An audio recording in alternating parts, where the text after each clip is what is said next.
Here we are again, young scholars. It's time for you to look at editing. So far, you've revised. Hopefully, we're on draft 3 or possibly even draft 4. It's time to put the finishing touches on your final draft.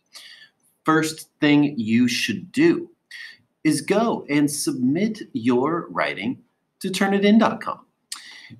Once you've done that, Turnitin.com has some great grammar checkers. You can see where you might be guilty of plagiarism.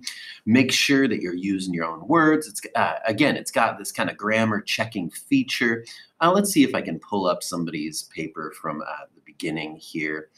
Let's go with good old Brenda.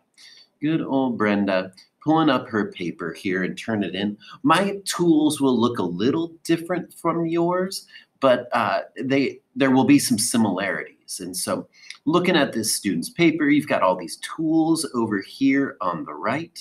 One of them is the E-rater. That's the plagiarism. Actually, that's not the plagiarism. I forget what, to be quite honest, I forget what a lot of these tools are about. Oh yeah, the E-rater is the grammar checker. And it's got grammar. You can look for possessives. It kind of will point out a few errors for you, like you can see from Perez's and Graff's ideas. That's actually correct. So she's just going to leave it there. This one, fine as well. But yeah, it can help you looking at your writing to find some of your errors. And Brenda happens to be a very proficient writer, so she doesn't have a ton of errors. But let's see, she does have. It dawned on me that most of my educational life I spent thinking kids. That one would be up to her whether she wants to put in that missing comma. But you hopefully will find some of your errors over here and be able to fix them. So step 1, use Turnitin, turn in your document, play with it a little bit, see what if it's useful, you can find some of those errors. You can also use Grammarly or many other SAS Writing Reviser, which you'll see right here I've got in my Google Docs. You could download this writing reviser, and it really will help you. You just go to add-ons, and then you could get add-ons. And again, you're looking for this one, the SAS Writing Reviser. It's wonderful. Well, it wants me to log in and all that stuff, but I'm trying to keep this video short, so I will avoid that. But that's another very useful tool.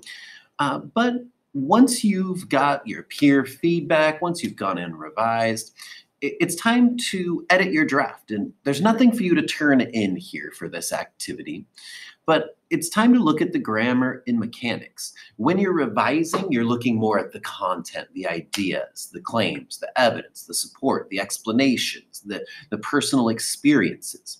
Here, looking at the nitty-gritty, grammar, mechanics. Want to make sure that your use of language is effective and it conforms to the guidelines of standard written English. So if possible, set your essay aside for 24 hours or 12 hours so that when you go back to it, you're looking with fresh eyes. If possible, read your essay aloud. Those that have been in my class before, you know that I stress the value of reading your own paper aloud, preferably to someone. You're going to catch errors. Now, focus on individual words and sentences rather than the overall meaning.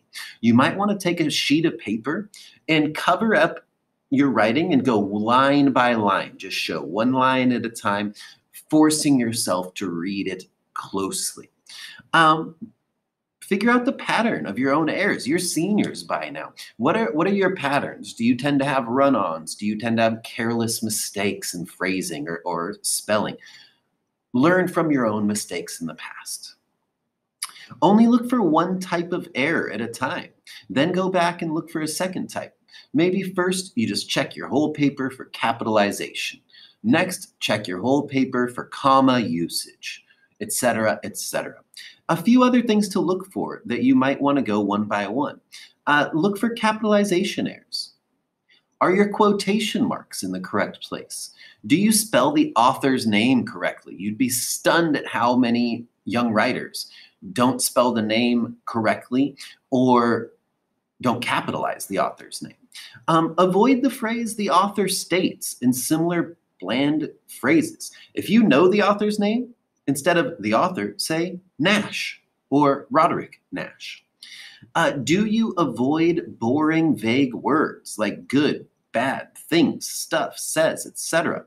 I love this website that I have linked here, 20 plus words to avoid writing in your essay. This is a great resource for you. This is a college website, so you know what's expected. These are things to avoid. In academic essays, you avoid contractions, you avoid idioms. If you don't know what an idiom is, read it. You avoid nothing phrases like so on, etc., and so forth. Avoid cliches. Again, things, stuff, good, bad, big. There's always a more specific word. This is a really common one. Avoid slang or jargon or teen speak. Sometimes you don't even know when you're doing it, but go back and see if you can get rid of some of that slang. Again, words like wanna or gonna do not belong in your essay. Avoid, this one I disagree with a little, rhetorical questions. Make sure you don't overuse rhetorical questions, I'll say. And then go on, check these out. Very useful list.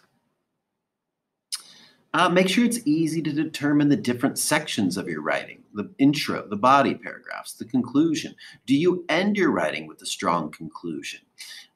Do you include counter arguments at some point in your writing? These are all hugely important questions, young scholars. So use this document, go back, edit your paper, and hopefully submit your final draft, which will be the best writing you have ever completed. Good luck, young scholar.